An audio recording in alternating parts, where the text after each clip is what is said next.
भारतीय दर्शनों के एक बहुत ही कमाल की बात है ना? बिल्कुल। मतलब वो हमें सिर्फ दुनिया को समझने में ही नहीं, बल्कि खुद को जानने में, परम तत्व को जानने में मदद करते हैं। बिल्कुल। और इसी खोज में ये जो अद्वैत वेदांत है, वो एक बहुत ही गहरा, बहुत दिलचस्प रास्ता दिखाता है। हाँ। इसकी सबसे बुनियादी बात क्या है कि ईश्वर यानी ब्रह्म और हम यानी आत्मा या जीव, वो अलग हैं ही नहीं। एक ही है। हाँ, एक ही है। तो आज हम इसी अद्वैत वेदांत दर्शन की गहराइयों में उतर रहे हैं, थोड़ा समझने की कोशिश करेंगे जी। इसके लिए हमने इन्फिनिटी स्ट्रीम रहेगी कि भाई ये दर्शन है क्या, इसके जरूरी सिद्धांत क्या है, आदि शंकराचार्य कौन थे, और आज भी ये सब जानना क्यों जरूरी है। दर्शन की जो पूरी परंपरा है उसमें वेदांत कहाँ आता है? हाँ, सही कहा। 6 मुख्य दर्शन हैं। षट दर्शन जिन्हें कहते हैं, सांख्य, योग, न्याय, वैशेषिक, मीमांसा। अच्छा। और छठा है वेदांत। अच्छा। और ये वेदांत जो है ये मुख्य रूप से वेदों के अंतिम भाग यानी उपनिषदों पर आधारित है। ज्ञान और आत्मचिंतन पर इसका जोर रहता है। अच्छा, तो वेदांत मतलब वेदों का अंत या सार। हाँ बिल्कुल। आपने उपनिषदों का जिक्र किया। हमारे 4 वेद हैं, ऋग्वेद, यजुर्वेद, सामवेद, अथर्ववेद। और इनके भी हिस्से होते हैं। जी हाँ, मोटे तौर पे हर वेद के 4 भाग माने जाते हैं। पहला है मंत्र संहिता, जिसमें मंत्र हैं। फिर ब्राह्मण ग्रंथ है जो कर्मकांड से जुड़े हैं। अच्छा। फिर आरण्यक है जो वन में रहकर चिंतन मनन की बातें हैं। और आखिर में आते हैं उपनिषद। उपनिषद यानी ज्ञान वाला हिस्सा। हाँ, यही वेदों का दार्शनिक और आध्यात्मिक सार है, इसीलिए इनको वेदांत कहा गया। और वेदांत की भी तो अलग अलग शाखाएं हैं, है ना? जैसे वो द्वैत, विशिष्टाद्वैत और अद्वैत। जी हाँ। इनमें क्या फर्क है संक्षेप में? हाँ, ये 3 प्रमुख धाराएं हैं। देखिए, द्वैत वेदांत, जिसके प्रवर्तक मध्वाचार्य थे, वो मानता है कि जीव यानी आत्मा और ब्रह्म यानी ईश्वर, ये 2 हमेशा अलग रहने वाली सत्ताएं। हमेशा अलग। हाँ, द्वैत मतलब 2। फिर आता है विशिष्टाद्वैत रामानुजाचार्य का। वो कहते हैं कि ब्रह्म तो एक ही है, लेकिन ये दुनिया और जीव उसी ब्रह्म के हिस्से हैं, पर उनकी अपनी एक विशिष्ट पहचान भी है। अच्छा। जैसे मान लीजिए एक पेड़ है, उसके पत्ते और फल पेड़ के ही अंग हैं, पर अलग दिखते भी हैं। उनकी अपनी विशेषता है। समझ गई। और फिर आता है अद्वैत वेदांत शंकराचार्य का। अद्वैत। हाँ, अद्वैत यानी 2 नहीं, सिर्फ एक ही परम सत्य है, ब्रह्म। और जीव वो मूल रूप से वही ब्रह्म है, कोई भेद नहीं। अद्वैत 2 नहीं, ये सुनने में जितना आसान लगता है उतना ही क्रांतिकारी भी है। हाँ बिल्कुल। मतलब ये पूरा ब्रह्मांड, ये सब कुछ जो हम अनुभव करते हैं, वो सब बस एक ही चीज है, कोई दूसरा है ही नहीं। यही इसका मूल सिद्धांत है।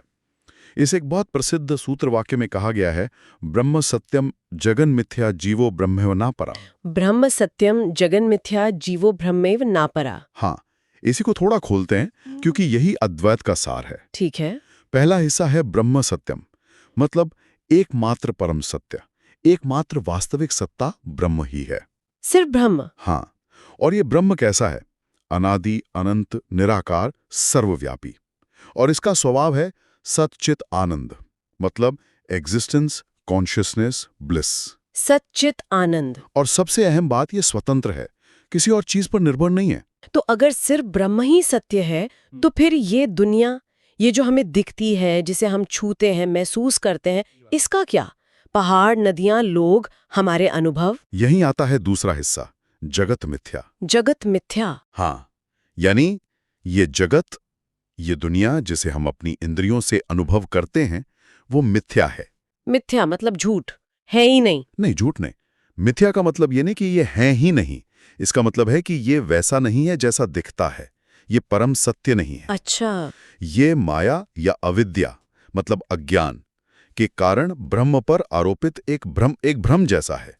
ये अस्थाई है, बदलने वाला है, क्षणभंगुर। अच्छा, मिथ्या मतलब भ्रम जैसा, पर भ्रम भी तो लगता तो असली है। हाँ बिल्कुल। जैसे वो उदाहरण देते ना, अंधेरे में रस्सी को सांप समझ लेना। हाँ। जब तक लाइट नहीं जलती वो सांप बिल्कुल असली लगता है, डर भी लगता है। सही। या फिर रेगिस्तान में वो मृग तृष्णा दिखती है। हाँ। दूर से पानी लगता है, पास जाओ तो रेत। हाँ।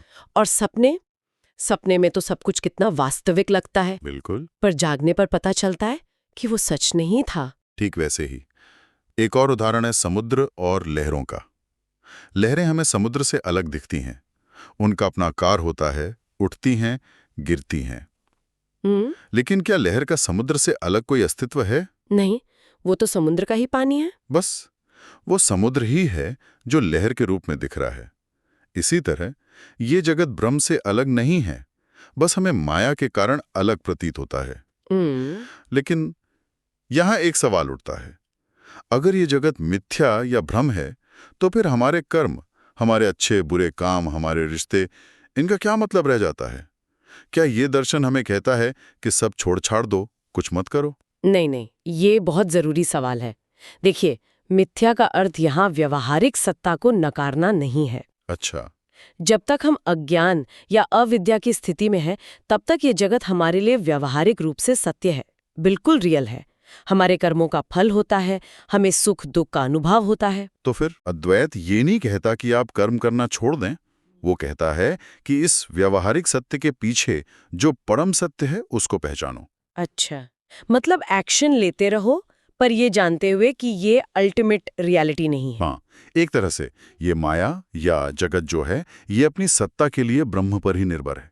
ये जड़ है, और सबसे महत्वपूर्ण बात, ज्ञान होने पर इस भ्रम से, इस अविद्या से बाहर आया जा सकता है, इसे त्यागा जा सकता है। ठीक है, तो ब्रह्म सत्य है, जगत मिथ्या है, और तीसरा हिस्सा था जीवो ब्रह्मेव नापरः। हाँ, इसका क्या मतलब हुआ? इसका मतलब है जीव यानी हम, हाँ, हमारी आत्मा, हाँ, वो ब्रह्म ही है, हाँ, उससे अलग कुछ और नहीं, ना अपरः। हम ब्रह्म ही हैं। हाँ, हम जो खुद को इस शरीर और मन तक सीमित मानते हैं कि मैं ये हूँ, मेरा ये है, मैं करने वाला हूँ, मैं भोगने वाला हूँ, ये सब भी उसी अविद्या या माया के कारण है। ओ, जैसे ही वो अज्ञान का पर्दा हटता है, जीव अपने असली स्वरूप को पहचान लेता है। अहम ब्रह्मास्मि, मैं ही ब्रह्म हूँ। तो इसका मतलब मोक्ष वो कोई ऐसी चीज नहीं जो मरने के बाद मिलेगी या कहीं जाकर ढूंढनी है? बिल्कुल नहीं। मोक्ष कोई अवस्था पाना नहीं है, वो तो अपने वास्तविक स्वरूप का ज्ञान प्राप्त करना है। ज्ञान? हाँ, ये जानना कि मैं ये शरीर, मन, बुद्धि नहीं हूं, बल्कि इनसे परे वो नित्य, शुद्ध, बुद्ध, मुक्त ब्रह्म ही हूं। इसी आत्मध्यान से जन्म मरण के चक्र से मुक्ति मिलती है। ये कोई भविष्य की घटना नहीं, बल्कि अपनी जो शाश्वत पहचान है उसकी स्वीकृति है, यहीं अभी। वाह, ये तो पूरा नजरिया ही बदल देता है सोचने का। हाँ, ये है अद्वैत का सार। और इस गहरे ज्ञान को इतने स्पष्ट रूप से स्थापित करने का श्रेय जाता है आदि शंकराचार्य को। वो सिर्फ दार्शनिक ही नहीं थे, उन्हें तो एक महान समाज सुधारक, सनातन धर्म को पुनर्जीवित करने वाला भी माना जाता है। आदि शंकराचार्य का जीवन और कार्य सचमुच असाधारण है। माना जाता है कि उनका जन्म 8वीं सदी में केरल के कार्डी गांव में हुआ था। केरल में? हाँ, एक ब्राह्मण परिवार में। बचपन से ही मतलब अद्भुत प्रतिभा थी। कहते हैं 2 साल की उम्र में संस्कृत सीख ली, 4 साल में वेद याद कर लिए। 4 साल में वेद? हाँ, बहुत कम उम्र में पिता का देहांत हो गया और करीब 12 साल की उम्र में ही उन्होंने संन्यास लेने का निर्णय कर लिया। लेकिन सुना है उनकी माँ आसानी से राजी नहीं हुई थी। हाँ, बिल्कुल नहीं। इकलौता पुत्र था।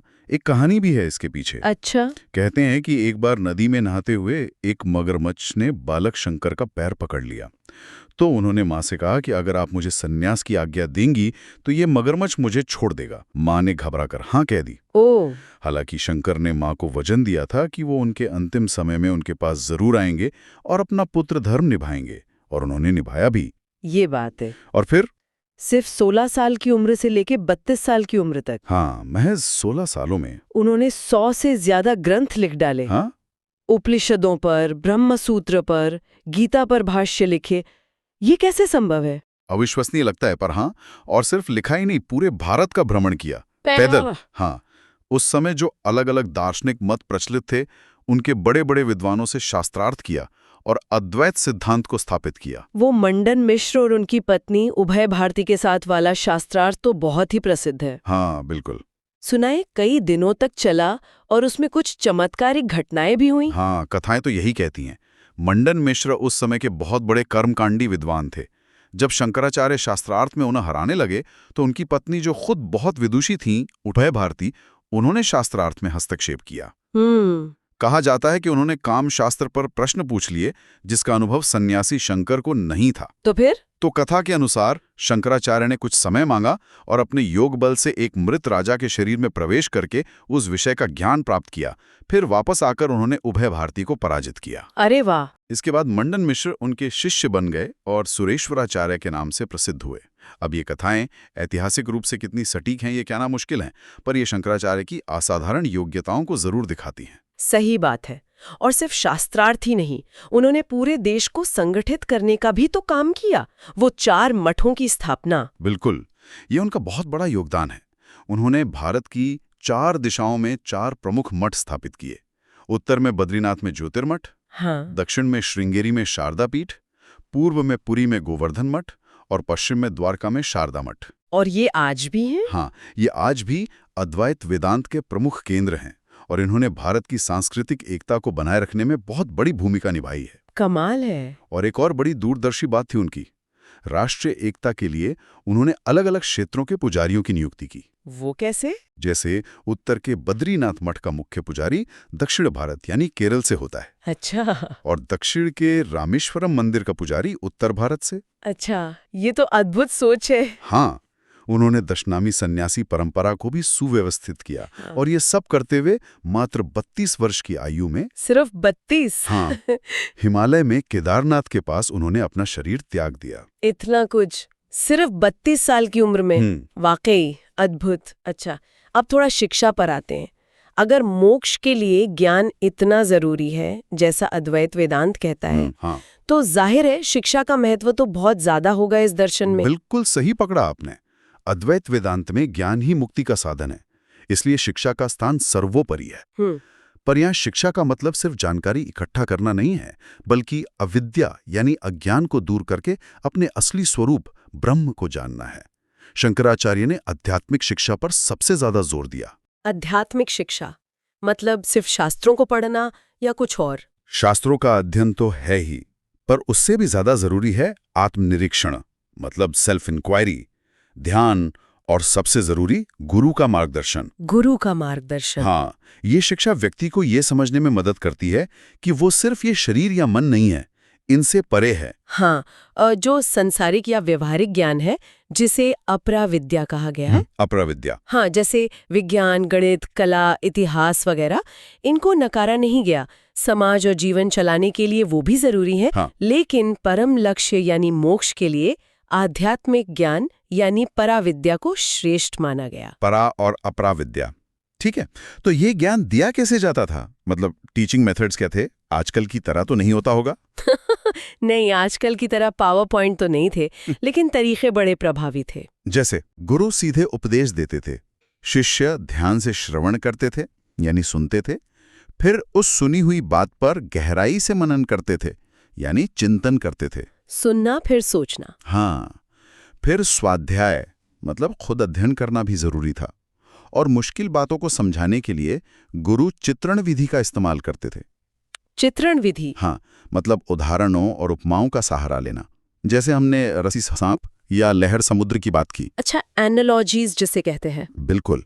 कथा विधि भी थी, यानी कहानियों के जरिए गहरी बातें समझाना। और हाँ, तर्क और प्रश्नोत्तर का भी बहुत महत्व था। सवाल जवाब, बहस, इससे शंकाओं का समाधान होता था। एक बहुत ही जीवंत प्रक्रिया थी ये। हाँ, ये तो काफी इंटरैक्टिव लगता है। सिर्फ लेक्चर नहीं था। नहीं, बिल्कुल नहीं। और इस प्रक्रिया में शिक्षक और छात्र से क्या उम्मीदें रखी जाती थीं?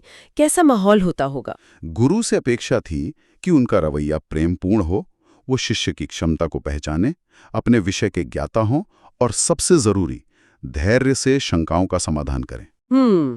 वहीं शिष्य में ज्ञान पाने की तीव्र इच्छा मतलब जिज्ञासा होनी चाहिए, ब्रह्म को जानने में रुचि हो, वो एक्टिव हो, इंद्रियों पर संयम यानी ब्रह्मचर्य रखे, गुरु और शास्त्रों में विश्वास रखे और उसमें धैर्य और समर्पण का भाव हो। धैर्य और समर्पण, ये तो आज भी जरूरी है। हमेशा जरूरी रहेंगे। ये गुण सीखने की प्रक्रिया को सफल बनाते थे। तो अगर हम इस पूरी बातचीत का सार निकालें तो ये अद्वैत वेदांत हमें क्या करने को कह रहा है या क्या दृष्टि दे रहा है? देखिए, ये हमें खुद को सिर्फ इस शरीर और मन के दायरे से आजाद देखने की दृष्टि देता है।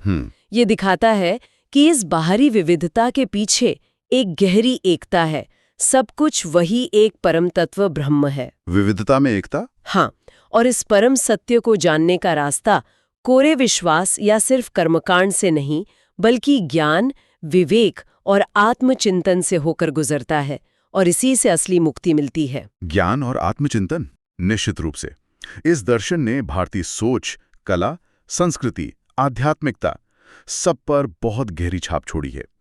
ये हमें अलगाव की भावना से ऊपर उठकर एकता और जुड़ाव महसूस करने के लिए प्रेरित करता है, न सिर्फ इंसानों के बीच बल्कि पूरी सृष्टि के साथ। ये खुद के भीतर झांकने और आध्यात्मिक विकास का एक सशक्त मार्ग है। तो संक्षेप में आज हमने इस स्रोत के आधार पर समझा कि अद्वैत वेदांत कैसे ब्रह्म को ही एकमात्र परम सत्य मानता है, इस दुनिया को माया या एक व्यवहारिक सत्य पर परम नहीं, और हम सबको मतलब जीव को मूल रूप से ब्रह्म ही मानता है। बिल्कुल। हमने आदि शंकराचार्य के अद्भुत जीवन और उनके कार्यों को देखा, कैसे उन्होंने शास्त्रार्थों, ग्रंथों की रचना और मठों की स्थापना के जरिए इस दर्शन को पूरे भारत में फैलाया, और कैसे उन्होंने शिक्षा के माध्यम से आत्मज्ञान पर जोर दिया। हाँ, और जाते जाते ये पूरी चर्चा एक विचार छोड़ जाती है जिस पर शायद हम सब सोच सकते हैं। जरूर। अगर ये दुनिया, हमारे अनुभव, हमारी ये पहचान, जैसा कि अद्वैत वेदांत कहता है, वास्तव में परम सत्य नहीं है बल्कि माया या अविद्या के कारण एक तरह का भ्रम है, तो इस समझ का या इस संभावना का भी हमारे रोजमर्रा के जीवन जीने के तरीके पर, हमारे रिश्तों पर, हमारी महत्वाकांक्षाओं पर क्या असर पड़ सकता है? सोचने वाली बात है। वास्तविकता को इस अलग नजरिए से देखने की ये संभावना हमें क्या सोचने पर मजबूर करती है? बहुत गहरा सवाल है। अद्वैत वेदांत वाकई एक अथाह सागर है। उम्मीद है कि इस स्रोत पर आधारित हमारी इस पड़ताल ने, इस चर्चा ने आपको इसकी मुख्य धाराओं और गहराइयों की एक स्पष्ट झलक जरूर दी होगी।